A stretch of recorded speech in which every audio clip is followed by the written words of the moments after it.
अस्सलाम वालेकुम and welcome to sports flow. Pakistan और साउथ अफ्रीका के दरमियान टेस्ट सीरीज तो 1-1 से बराबर रही। अब बारी है टी20 फॉर्मेट की। दोनों टीमों के दरमियान पहला टी20 मैच आज रावलपिंडी क्रिकेट स्टेडियम में खेला जाएगा। पाकिस्तानी क्रिकेट टीम आज पिंक रिबन डे सेलिब्रेट कर रही है, तो पहली बार तारीख में पाकिस्तान टीम आपको पिंक किट में नजर आएगी। Apart from the optics, Pakistan की टी20 सीरीज़ के लिए कुछ तब्दीलियाँ भी की गई हैं। कुछ सरप्राइज इंक्लूजन्स हैं, कुछ सरप्राइज एक्सक्लूजन्स हैं। इंक्लूजन्स और एक्सक्लूजन्स दोनों को हम अपने इस शो में डिस्कस करेंगे। सबसे पहले अगर हम बात करें अपने पैनलिस्ट की, तो आज एक्सपर्ट प्रिंट के लिए हमारे साथ मौजूद है पाकिस्तान के साबिक कप्तान और टेस्ट क्रिकेटर राशिद लतीफ़ साहब, साथ साथ टेस्ट क्रिकेटर सिकंदर बख्त ने हमें ज्वाइन किया हुआ और टेस्ट क्रिकेटर अहमद शहजाद भी हमारे साथ मौजूद है। मैं तीनों जेंटलमैन को ऑन बोर्ड लूँगा और हम इनसे पाकिस्तान के स्क्वाड के बारे में बात करेंगे।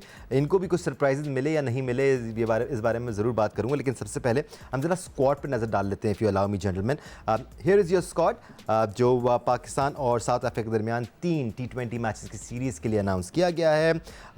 सलमान लियागा बतौर कप्तान टीम में बरकरार रहे हैं। अब्दुल समद की टीम में एंट्री हुई है, साथ साथ अबरार अहमद, बाबर आजम टी20 स्क्वाड में वापस आने में कामयाब हुए हैं। फ़हीम अशरफ, हसन नवाज़, मोहम्मद वसीम जूनियर, मोहम्मद सलमान मिर्ज़ा, नसीम शाह ने वापसी की है टी20 स्क्वाड में। साहिबजादा फरहान को टॉप ऑर्डर में रिटेन किया गया है। साइम अयूब, शाहीन शाह अफरीदी, उस्मान खान को टीम में शामिल किया गया है मोहम्मद हारिस की जगह, बिकॉज काफ़ी डिसअपॉइंटिंग रहे थे वो रिसेंट टाइम्स में। और सरप्राइजिंग फैक्टर उस्मान तारिक भी होंगे इस 15 के स्क्वाड का हिस्सा। This is an interesting inclusion, क्योंकि लीग क्रिकेट में उस्मान तारिक ने इंप्रेस किया है। एक बार इनका एक्शन भी रिपोर्ट हुआ है, इंटरनेशनल क्रिकेट में कैसे फेयर करते हैं। That is going to be an interesting discussion to have here. Rashid भाई की पुरजोर इसरार में सिकू भाई से मैं आज डिस्कशन का आगाज़ करता हूँ। इशारों में हो गई थी ये कहानी। सिकू भाई, your initial thoughts about this squad, some surprising inclusions here. अगर हम अब्दुल समद की बात करें, अगर हम उस्मान तारिक की बात करें, उस्मान खान टीम में आए हैं क्योंकि आपके पास विकेट कीपर बैट्समैन का एक ऑप्शन थोड़ा सा इशू क्रिएट कर रहा था। साथ साथ सुफियान मुकीम इस स्क्वाड का हिस्सा नहीं है। Surprises for you? देखो, ये इशू क्रिएट कर रहा था, मुझे ये बात बिल्कुल समझ में नहीं आती। पाकिस्तान इतना बड़ा मुल्क है, 25 करोड़ की आबादी है। हर ग्राउंड पे, अभी हम ग्राउंड्स की बात कर रहे थे, मैं और राशिद अभी ऑफ है, तो यहाँ पर भी कोई हज़ारों ग्राउंड्स हैं। हर जगह ग्राउंड ही ग्राउंड है और सड़कों के ऊपर हर गली कूचे में क्रिकेट खेली जाती है। मगर हमारे पास इशू है। इशू क्या है? जो सबसे बड़ा इशू ये है कि मैं हमेशा जो लड़का पिक होता है ना, मैं जाके सबसे पहले ये देखता हूँ कि उसने फर्स्ट क्लास क्रिकेट खेली है कि नहीं खेली। अब समद की बात ये आ गई। समद ने 5 मैच हैं और इसका डेब्यू हुआ है फर्स्ट क्लास क्रिकेट में 2017 में, यानी कि 8 साल पहले। 8 साल में उसने सिर्फ 14 मैच खेले। क्यों भाई? वो अच्छा नहीं होगा तो नहीं खेले ना। अब वो अचानक जो है वो PSL में कहीं ना कहीं से आ जाते हैं। अगर थोड़ी सी झलक नज़र आ जाती है, कहा जा रहा है वाह वाह जी समद बात हो रही है। तो ये फर्स्ट क्लास क्रिकेट क्यों इसने कम खेली? ये मुझे ये कोई जवाब दे दे। 5 वनडे ये खेल चुके हैं, 66 उसने रन किए। फिर उस्मान तारिक के ऊपर आ जाते हैं, ठीक है ना। उस्मान तारिक, आप यकीन करें, उसने सिर्फ 2 फर्स्ट क्लास मैच खेले, 2। And he is 27-28 years old. 2 first class matches खेले हैं, he is in the Pakistan side. अगर इस अच्छा, अब आ जाते हैं अपना अल्लाह भला के उस्मान साहब के ऊपर। उन्होंने सिर्फ 3 फर्स्ट क्लास मैच खेले। मेरे लिए first class match is very important कि लड़का फर्स्ट क्लास क्रिकेट खेलता है नहीं खेलता, गलियों कूचों से उठ के आकर पाकिस्तान टीम में आ जाए, इट्स नॉट ऑन। और जब भी हमारे रिजल्ट्स ये है कि जो आपके सामने है कि उसको बात करें। सलमान मिर्ज़ा की अब बात कर लेते हैं। सलमान मिर्ज़ा को, उसकी 32 साल उम्र है, ठीक है जनाब। उसको लेकर गए आप, उसने को 2 मैच खिलाए या 3 मैच खिलाए। आपने पूरे ट्राई सीरीज़ में 12 मैच थे, आपने उसको सिर्फ 3 मैच खिलाए या 2 मैच खिलाए। उसने फर्स्ट क्लास मैचेस खेले 6। 32 साल की उम्र में उसने सिर्फ 6 फर्स्ट क्लास में क्यों नहीं खेल रहा?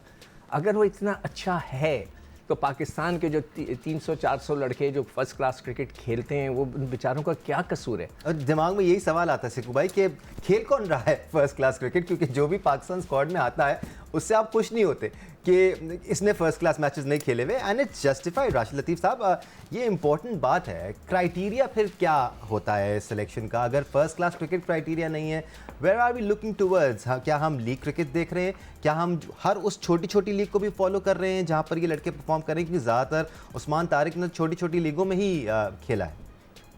देखिए, चिक्कू भाई ने दरिया को कूजे में बंद कर दिया। इसके बाद हम लोग जितनी भी बातें करेंगे वो हम कर रहे हैं बस। लेकिन जो फर्स्ट क्लास की बात की, जो क्रिकेट की बात की, जो सिलेक्शन का मेयार देखा, कोई ना कोई प्रोसेस होता है आपका सिलेक्शन का, यार ये करेंगे तो हम सेलेक्ट करेंगे। सेलेक्ट भी करने का और निकालने का भी। नहीं, निकालने लोग छोड़ देना, वो तो हम ये करेंगे तो हम इनको सेलेक्ट करेंगे। जी। तो मैं पूछना चाहता हूँ क्या किया था जो सिलेक्ट हुए हैं, ये बड़ा क्वेश्चन है। आप देख लीजिए सिक्कू भाई बात कर रहे हैं, बहुत वजन है इसके अंदर, वेट है इसके अंदर। और प्लेइंग 11 जब आएगी उसके बाद हमें अंदाज़ा हो जाएगा कि प्लेइंग 11 देख के आपने टीम बनाई है। स्पेशली मैं विकेट कीपर को देखना चाहूँगा कि विकेट कीपिंग कौन करता है। साहबजादा फरहान करते हैं जो 136 मैच में थे, 7 मैच में कीपिंग की हुई है। अगर वो करेंगे तो डिजास्टर करेंगे अपने पर राशिद भाई, आपको नहीं लगता कि उनसे करानी थी विकेट कीपिंग तो फिर उस्मान खान को लेते ही नहीं? उस्मान खान को लिया है तो वो तो टॉप 3 में खेलता हुआ है ना, वही चीज़ कर रहे हैं जो हारिस के साथ आपने की। हारिस को आपने कहा कि मॉडर्न डे क्रिकेट आपको खेलनी है, या मैं हूँ पीछे, मेरा हाथ आपके साथ है, आपके ऊपर है, आप खेलें। खिलाया, खूब खिलाया। अभी माइक हैसन का इंटरव्यू सुना कि एवरेज पे बाहर कर दिया गया उसको एवरेज पे लिया था या स्ट्राइक रेट पे लिया था।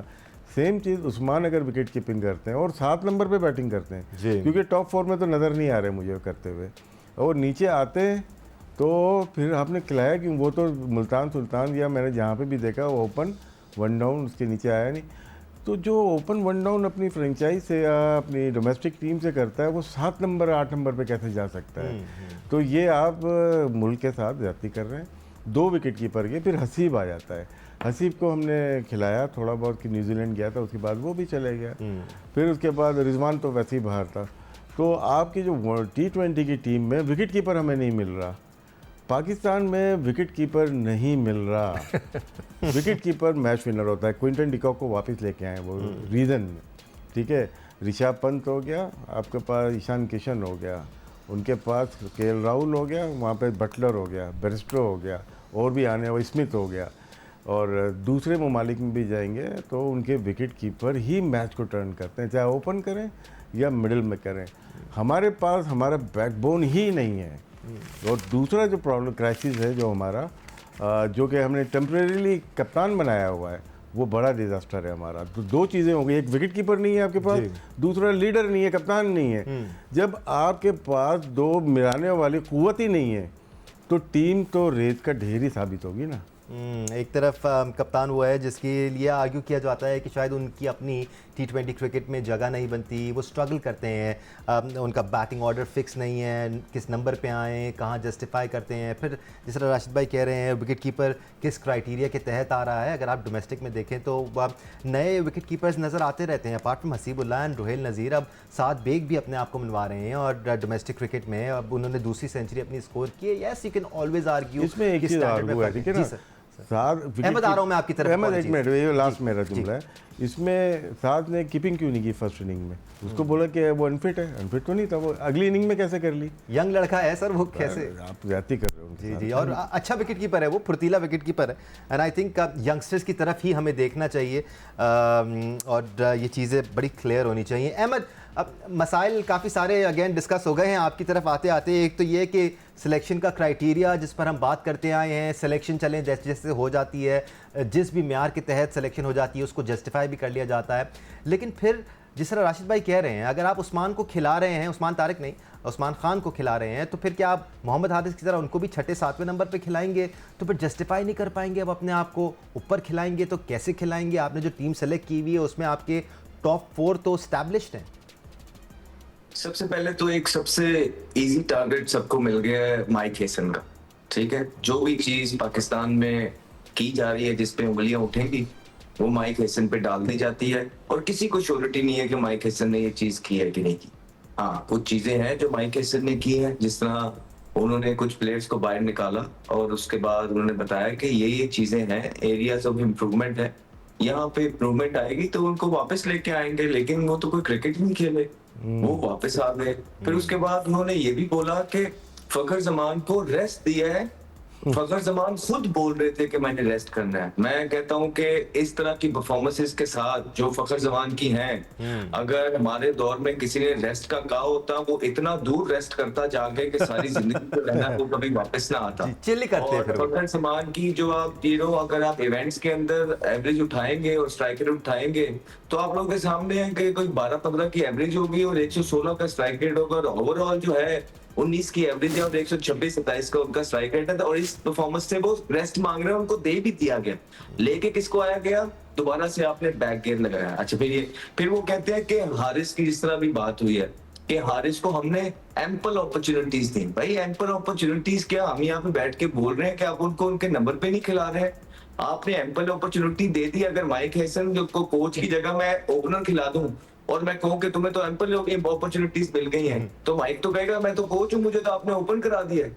तो वहां पे वो भी तो यही कह रहा है टीम के लिए। फिर हसन नवाज के साथ आपने जो किया, फिर आप जो भी वापस लेके आए हैं मिडिल ऑर्डर के अंदर, मुझे नाम नहीं आ रहा, वो कौन सी परफॉर्मेंसेस पे वापस आए हैं, क्या उनका एक्सपोजर है इंटरनेशनल क्रिकेट के अंदर, डोमेस्टिक क्रिकेट के अंदर, किसकी लाइकिंग एंड डिसलाइकिंग है।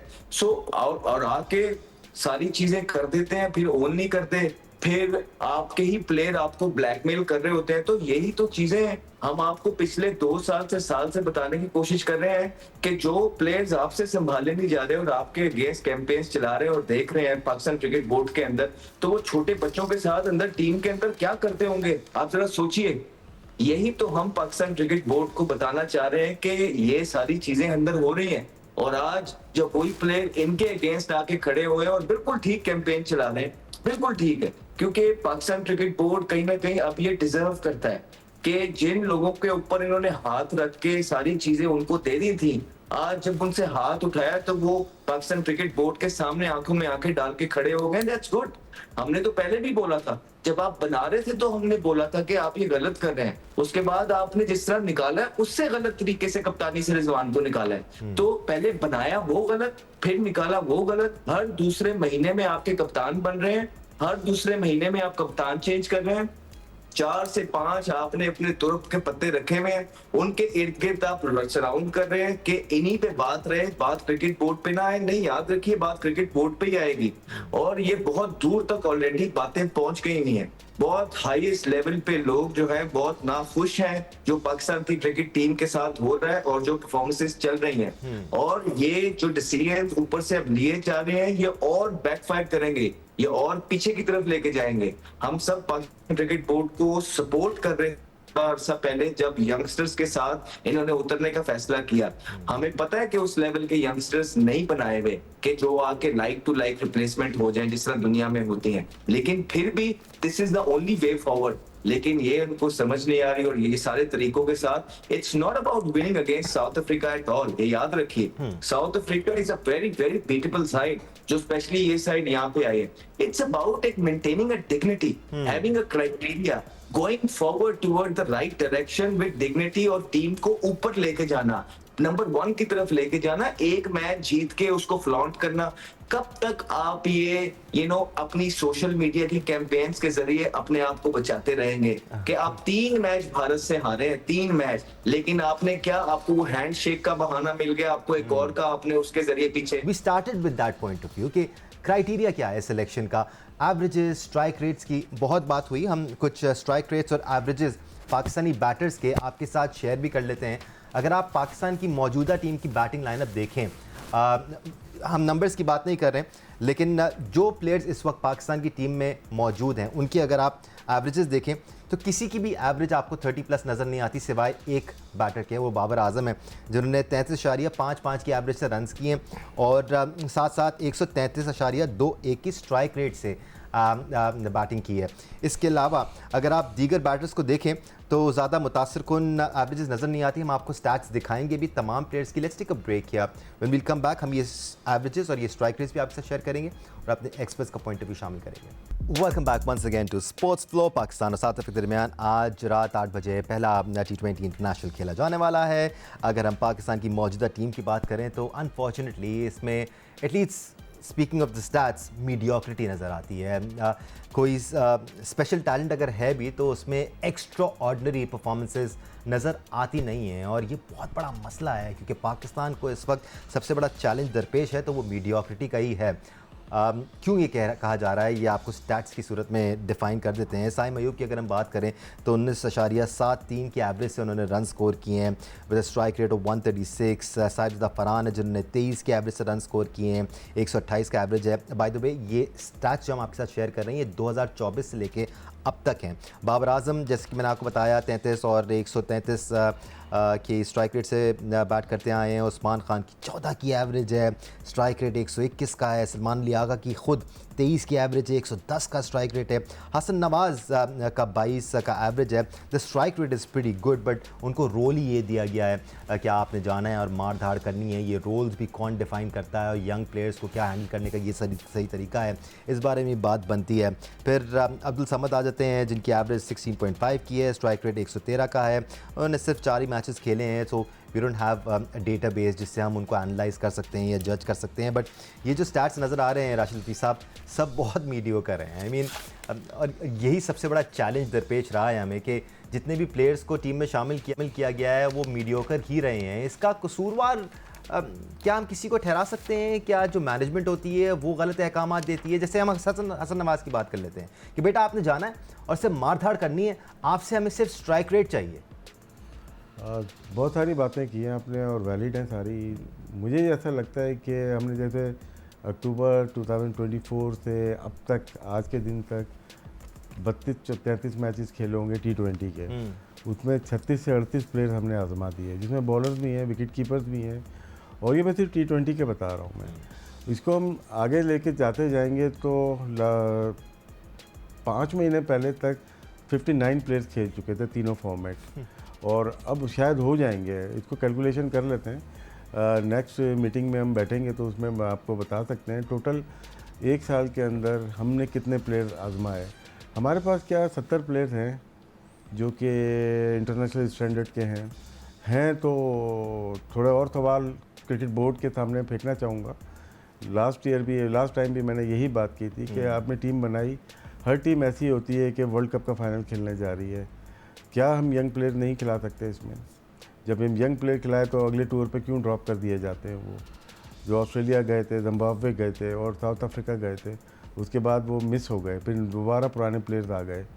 और अगर हम अभी देखते हैं तो अगर 32 मैच में 36-38 प्लेयर खेल गए, उनकी परफॉर्मेंसेस क्या हैं? इंडिया से लास्ट फाइनल खेले, उसमें 4 प्लेइंग मेंबर ड्रॉप हो गए। आपका सबसे अच्छा ओपनर बकौल हमारे ही चले, सबसे अच्छा ओपनर ड्रॉप या रेस्ट फ़खर जमान, हमारा सबसे अच्छा fast bowler Haris Rauf drop, हमारे सबसे अच्छा wicket keeper batsman Mohammad Haris drop, हमारा सबसे अच्छा ऑलराउंडर जो कह सकते हैं हुसैन तलत ड्रॉप। तो क्या वो टीम गलत थी या अब हम बना रहे हैं? ये तो मैं एक लास्ट मैच का बता रहा हूँ जी। इसी तरह अगर पीछे जाते जाएंगे तो फिर हमें कचरा ही मिलेगा सारा। तो ये इश्यूज हैं और किसी का इंटरेस्ट नहीं है टीम को डेवलप करने का। डेवलप करने वाले बोर्ड ऐसे नहीं होते, ना सिलेक्शन कमेटी होती है। इतनी डमी सिलेक्शन कमेटी पाकिस्तान की तारीख में मुझे नहीं लगता कोई आई थी कि इनको सराहाया जाता है। लोग बोलते हैं यार क्या सिलेक्शन कमेटी, क्या टीम बनाई है, और हम ही लोग करते हैं क्या टीम बनाई है, लेकिन वो कभी सामने ही नहीं आते। ये वाहिद मैं प्रेस कॉन्फ्रेंस नहीं देखी ये सिलेक्शन कमेटी की, कभी सामने तो आएँ, लाहौर के प्रेस के सामने आ जाएं या कराची प्रेस के सामने आ जाएं, आता ही नहीं कोई भी। प्रेस रिलीज के थ्रू पूरा बोर्ड चल रहा है। तो लेकिन T20 की बात कर रहे हैं तो मेरा यही कि बहुत ज़्यादा प्लेयर आजमा लिए और आजमाए, लेकिन कोई प्लेयर निकल के सामने आया ही नहीं जिसको मुसलसल मौके मिलते और वो पाकिस्तान का नाम रोशन करता और अपना भी करता। ऐसे को मैं आपकी तरफ भी आता हूँ। अहमद, हम बैटर्स के स्टैट्स डिस्कस कर रहे हैं। अगेन हम दुनिया की दीगर टीमों की तरफ देखें, उनके स्टैट्स देखें, उनकी एवरेजेस देखें या स्ट्राइक रेट्स देखें। एवरेजेस भी आपको लेट 40s में नज़र आएंगी, स्ट्राइक रेट भी आपको 140 प्लस में नज़र आएगा। That is the benchmark that they are setting for their players. हम कुछ उलझ के रह गए हैं। पिछले 4-5 सालों में ये जो बेंचमार्क होता है ना अहमद, वो बहुत नीचे आ गया अनफॉर्चुनेटली। स्टैट्स हमने आपके साथ डिस्कस किए। क्या पोटेंशियल आपको इन प्लेयर्स में नज़र आता है जिनके स्टैट्स हमने दिखाए हैं? क्या परसिस्ट किया जा सकता है इन प्लेयर्स के साथ? क्या इनको और मौके दिए जाने चाहिए या फिर हम कहाँ से लेके आए प्लेयर? देखिए 5-6 साल तो 2 प्लेयर्स ही खेलते रहे आपके, और उन्हीं के स्टैट्स जो थे जिस तरह वो खेलते रहे, एवरेज बेहतर होती रही है, स्ट्राइक रेट वो हम सबको पता है, और ज्यादातर प्लेयर्स की बारी नहीं आती थी। और जब रिसेंटली हमने इधर उधर ध्यान देने की कोशिश की है, आप देखें कि जिस प्लेयर को थोड़े से उसके नंबर पे चांस मिला है उसने परफॉर्मेंस की है। हमें हसन नवाज ने परफॉर्मेंस करके दिखाई, हमें साहिबजादा फरहान ने परफॉर्मेंस करके दिखाई है। हाँ, एक आधा साइम अयूब से मिसिंग हुई है, लेकिन मोहम्मद हारिस और वगैरह को उनको ट्रीट ठीक तरीके से नहीं किया गया। अब ये डेवलपमेंट होती है डोमेस्टिक क्रिकेट के अंदर, जहाँ पे आपके जो कोचेज होते हैं और आपकी जो क्रिकेट होती है वहां पे आपकी गेम इनहेंस होती है। लेकिन आप यकीन जानिए कि अभी हमारा डोमेस्टिक का सीजन चल रहा होगा, आप वो प्लेयर जो सारे मैच खेल जाएगा वो भी एक महंगा तरीन जो बल्ला अच्छा आता है ना, वो एक बल्ला भी नहीं खरीद पाएगा।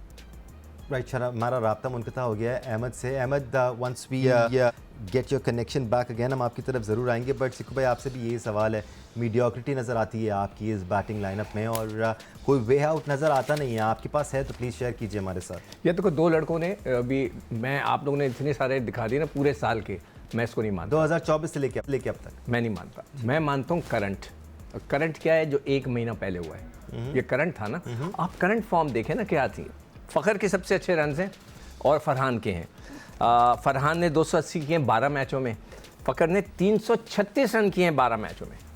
तो मेरे हिसाब से तो सबसे अच्छी परफॉर्मेंस तो उसकी है। अब बैटिंग ऑर्डर के हिसाब से चलते हैं तो आपके पास साइम है, साइम ने जो कुछ भी नहीं किया हुआ, मतलब हाँ, मतलब वो बहुत ही ज़्यादा उनके जो है ना कम रन हैं, एक्सपेक्टेशंस और 12 मैचों में 148 रन हैं। फिर उसके बाद फरहान के मैंने बता दिया, बाबर अभी नए आए, देखें उनका क्या होता है। आगा का तो आपने देखा कंप्लीट फेल, बाबर अभी नए आए हैं।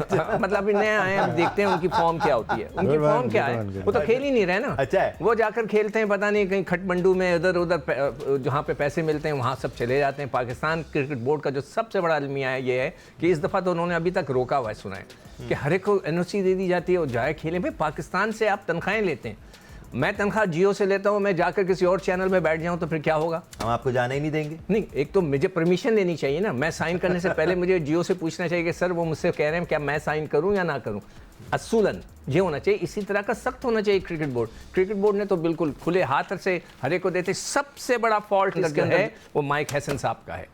उन्होंने खुद एक जगह इंटरव्यू में बोला, जो मैंने देखा, मैंने सुना अपने कानों से, आंखों से, उन्होंने कहा कि हर लड़का जाए और जाके लीग खेले, फर्स्ट क्लास खेलने की जरूरत नहीं है, ये उन्होंने कहा है। अच्छा, हल्फिया मैं बोलता हूं कि उन्होंने कहा है कि कोई लड़का ना खेले, जाए सब जाके लीग खेले। मतलब इट इज अमेजिंग कि ये कैसे हो सकता है। और आप ये देखें ना कि यही तो सबसे बड़ा फॉल्ट है, इसलिए मैं सबसे पहले जाकर फर्स्ट क्लास मैचेस देखता हूं कि उनके बाद क्या है। अगर आप बॉलिंग की तरफ आ जाएं भाई, फिर तो आपको सही नजर आ रहा है ना कि आपके जो टीम सेलेक्ट हुई है उसने फर्स्ट क्लास मैचेस का जिक्र ही नहीं होता। नहीं, कोई नहीं, फर्स्ट क्लास तो बेकार चीज़ है, ये है। अब आ जाएं बॉलिंग के ऊपर। आपके पास शाहीन बड़ी अच्छी बॉलिंग कर रहा है, ठीक है जी, आपकी जो टीम के अंदर लड़का है शाहीन। उसके बाद आपके पास बॉलर आ जाते हैं वसीम। 12 मैचों में एक मैच नहीं खिलाया आपने उसको, इस काबिल नहीं समझा कि एक मैच। मैं कह के थक गया यार कि ट्राई सीरीज का मकसद ये था कि आप प्रैक्टिस करें और फिर जाके एशिया कप में जाएं। आपको हर एक को चांस देना चाहिए था, आपने बिल्कुल नहीं किसी को दिया। नसीम शाह अभी कैरेबियन लीग खेल कर आ रहे हैं, इन्होंने आके 2 मैच खेले यहाँ पर, वैसे डोमेस्टिक के। सलमान मिर्जा का मैंने बताया 2 मैच दिया आपने, उसके बाद फिर गायब, बाहर बैठा रहा, वो बाहर बैठा रहा, उसको बिल्कुल नहीं दिया उन्होंने। शाहीन हो गया, सलमान मिर्जा, नसीम शाह, वसीम का मैंने आपको बता दिया, फ़हीम इन एंड आउट है। और फिर आ जाएं अगर आप नवाज के ऊपर, तो उनको कहा जाता है जो लेफ्ट हैंड बैट्समैन है उसको बॉलिंग नहीं कर सकते। क्रूशियल मैचेस में उनसे हमने बॉलिंग यार कमाल हो गया यार, ये कौन सा बॉलर है कि जो इंडिया के खिलाफ उन्होंने नहीं, जो लेफ्ट हैंडर खेल रहे हैं उसको बॉलिंग नहीं आती, उसको नहीं कर सकता। इब्रार का आपने हाल देख लिया कि बेचारा सबसे अच्छी बॉलिंग वो कराता था, फिर भी उसको बिठाते थे। आई डोंट नो व्हाई उसको नहीं। अब उस्मान तारिक आ गए, ये हमारी बॉलिंग है। उस्मान तारिक आए, बॉलिंग एक्शन उनका प्रॉब्लम वाला है। लेट्स सी, आई होप कि कोई ऐसी ऑब्जेक्शन ना आ जाए। उनका भी मैंने बता दिया, 27 साल की उम्र है, उन्होंने भी 2-4 मैच खेले में फर्स्ट क्लास। आए सर्किट में ही काफ़ी लेट आए। नहीं तो भाई ऐसा क्या है, मैं सिर्फ क्रिकेट बोर्ड से रिक्वेस्ट करूंगा कि सर मेरी ये आपसे रिक्वेस्ट है कि फर्स्ट क्लास क्रिकेट को अहमियत दें। आपको सीज़न इस तरह चलना चाहिए, टेस्ट क्रिकेट शुरू हो रही है, इससे पहले एक महीना पहले आपकी जो है ना 4 रोज़ा क्रिकेट शुरू होने चाहिए। आपका वर्ल्ड कप आने वाला है T20 का, फिर आप T20 की तरफ रुजू करें, आप T20 में लड़के। अच्छा, सबसे बड़ा मसला मैंने एक जगह मॉर्निंग शो में बोला था कि जी PSL से टीम सेलेक्ट होती है। उन्होंने कहा फिर कहाँ से सेलेक्ट हो, वो T20 है। भाई PSL के अंदर मैंने अभी पूरा डेटा निकाला हुआ है, 77 लड़के खेलते हैं पाकिस्तान के, 77 लड़के, ठीक है। 77 लड़कों में से 15 लड़के वो हैं कि जो पाकिस्तान से खेलेंगे ही नहीं, जिसमें कि इमाद वसीम है, मोहम्मद नवाज, कौन है वो, आमिर है और इफ्तिखार है, और इस किस्म के लड़के हैं, शोएब मलिक है, जो पाकिस्तान से नहीं गए। मैं बता रहा हूँ टोटल, आप नहीं सुन लो, टोटल 60 लड़कों से आप टीम सेलेक्ट करें। इस बात को ये फिर भी कहकर जस्टिफाई किया जा सकता है सिक्कू भाई कि लीग क्रिकेट में कुछ नाम ऐसे ज़रूर शामिल किए जाते हैं जिनसे क्राउड पुल होता है, बट हैविंग सेड दैट वो लड़के ज़रूर होने चाहिए जो फर्स्ट क्लास क्रिकेट में परफॉर्म करें और फिर उनको रिवॉर्ड किया जाए पीएसएल में शामिल करके। अनफॉर्चुनेटली वो पीएसएल की टीमों में भी जगह नहीं बना पाते। कुछ लड़के तो ऐसे हैं जो पाकिस्तान टीम के लिए सेलेक्ट हो जाते हैं लेकिन पीएसएल में हमें खेलते हुए नजर नहीं आते, प्लेइंग 11 में नहीं होते। अहमद, मैं आपकी तरफ आऊँगा। बॉलिंग डिपार्टमेंट में भी सिक्कू भाई ने बात की, मैं आपकी राय जानना चाहूँगा क्योंकि ये आपसे मेरा आखिरी सवाल होगा। अगर आप अपने बॉलर्स को देख लें, शाहिन शाह अफरीदी, सलमान मिर्ज़ा, नसीम शाह, फ़हीम अशरफ, ये जितने भी बॉलर हैं सबकी एवरेजेस 15+ है। सिर्फ एक बॉलर था जिसकी एवरेज थी 14.7। उसने 19 मैचेस खेले हैं अब तक और 27 विकेटें लिए हैं। 6.28 की इकॉनमी से मैं बात कर रहा हूँ सुफियान मुकीम की। वो अब इस T20 स्क्वाड का हिस्सा नहीं है। एक यंगस्टर है जिसके पास एक यूनिकनेस का भी फैक्टर है, थोड़ा सा अनऑर्थोडॉक्स भी है, वो चाइनामैन है, लेकिन आप उसको डेवलप नहीं करना चाह रहे, उसको साथ भी रखना नहीं चाह रहे, तो ये तो फिर ज्यादती है ना यंग क्रिकेटर्स के साथ। अहमद, देखिए, बात समझ आती है कि कप्तान की कोशिश यही होती है ज्यादातर कि वो जीतता रहे। और सुफियान की जो हमने रिसेंटली बॉलिंग देखी है कि उसमें वो लूज बॉल दे रहे थे, लेकिन फिर इसी तरह तो आपने बनाना है, इन्हीं को तो साथ रखना है, इन्हीं को तो समझाना है, यही तो फ्यूचर है। और आपके पास तो कोई है नहीं। आपने शान मसूद को नहीं बनाया टीम के साथ रख के, कितना अरसा साथ रखा है, तो आप बाकियों को क्यों नहीं रख सकते, आप मुझे बताइए। और दूसरा, जो आप बॉलर्स की बात कर रहे हैं, देखें आप बॉलर्स या टीम में जितना आप 2 टीमें चेक कर लें, आप लाहौर कलंदर देख लें, आप इस्लामाबाद यूनाइटेड देख लें, आपको ज्यादातर लड़के जो हैं स्ट्रॉन्ग वो यहीं से नजर आएंगे। तो ये 2 लीग जो है इस टाइम पे, जिसका हमने पहले भी बोला है कि कॉन्फ्लिक्ट ऑफ इंटरेस्ट है बड़ा वाजिया, तो वहां से आपके सारे प्लेयर्स अगर सिलेक्ट हो रहे हैं तो वो फिर थोड़ी सी ये भी ज्यादती है। और देखिए दानिश, हमें जो भी है, ठीक है हम टॉपिक पे रहते हैं, ठीक है हम इधर उधर नहीं जानते। बड़ी अनफॉर्चुनेट सूरत हाल है क्योंकि इस पूरे मामले में अगर कोई चीज़ सफ़र कर रही है तो वो पाकिस्तान क्रिकेट है। और दुख होता है, जैसे अहमद कह रहे हैं, उन्होंने तो स्टार लगाया पाकिस्तान के, पर हमने तो वो भी नहीं लगाया। But we are Pakistanis, we love this game, we want our team to do well. और हमारी ख्वाहिश ये है कि बेहतर फैसले किए जाएं और टीम बेहतर परफॉर्म करे और पाकिस्तान क्रिकेट उस मकाम पर वापस आए जहां एक टाइम पर हुआ करती थी। राशिद लतीफ़ साहब, सिकंदर बख्श साहब और अहमद शहजाद साहब, आप तीनों का बहुत शुक्रिया हमें ज्वाइन करने के लिए। Enjoy the match, let's hope Pakistan wins their first match dressed in pink. अल्लाह हाफिज़।